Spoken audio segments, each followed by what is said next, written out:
Mga ka-farmers, mauna ni ang ato ang vermicast nga na-produce sa ato ang inayag no nga mga vermicompost.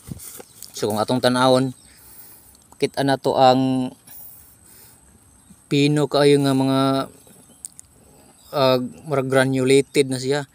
Sumuni ang forma sa vermicast sa aktual.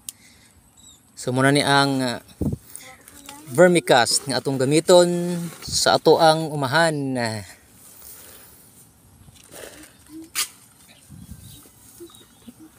Bugnaw kayo mga ka-farmers. So pasabot ani nga taas kayo ni og nitrogen level.